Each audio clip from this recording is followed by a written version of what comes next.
So what we're doing is we're incrementing the height. And as we increment the height, we change the time. And as we change the time, we can get some points in between here. And we end up with points all the way up here.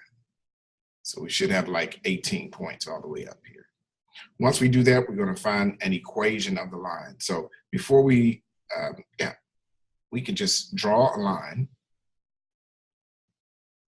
Look for yellow. We can draw a straight line like so through those 2 points.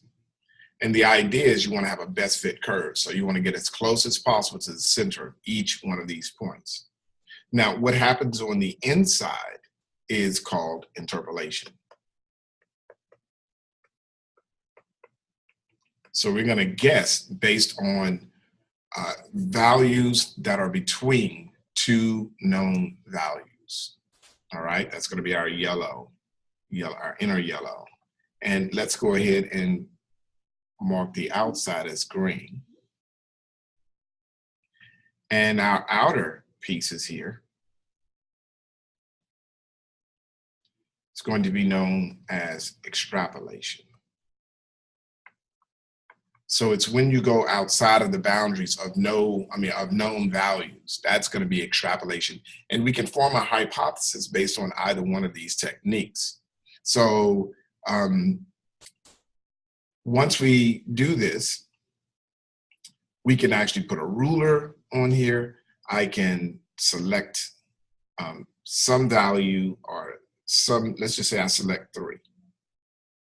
So at 3, that didn't give it to me like I was expecting. So I draw this line to 3.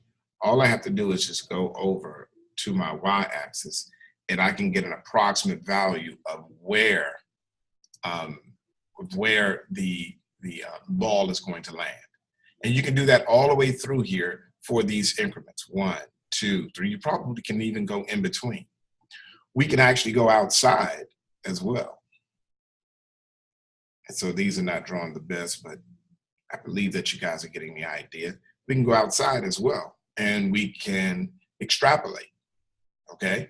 So both of these are guesses, but they're educated guesses because we have numbers, we have theory, we performed experiments, all of this stuff is there, okay? The very next step that we're going to do, and I think that might be in the next experiment. I'll just mention it real quick.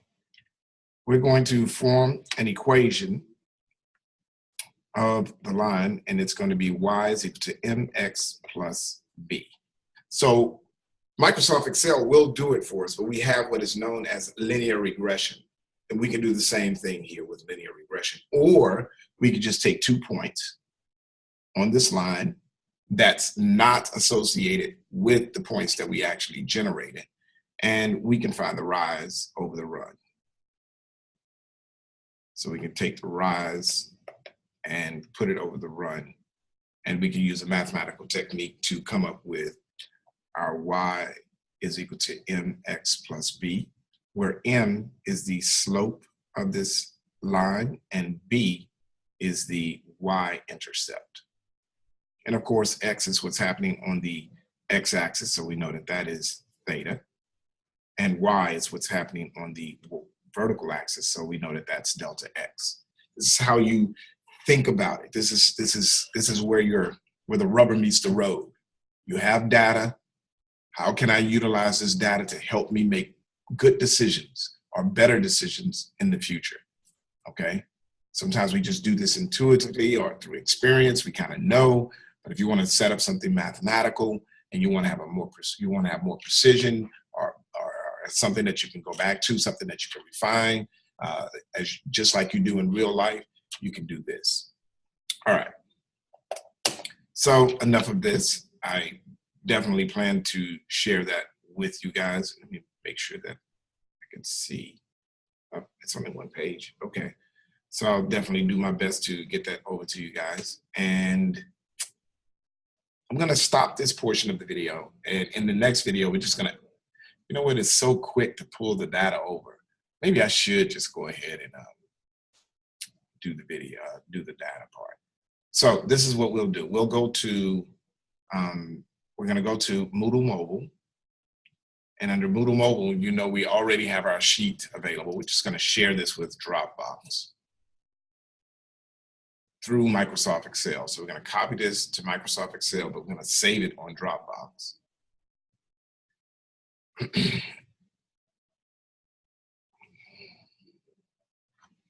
Should be opening.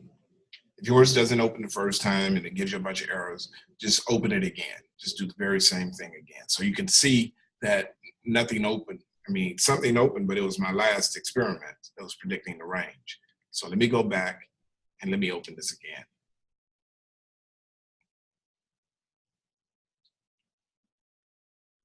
All right, so we want to duplicate this. And we're going to duplicate this into our physics folder.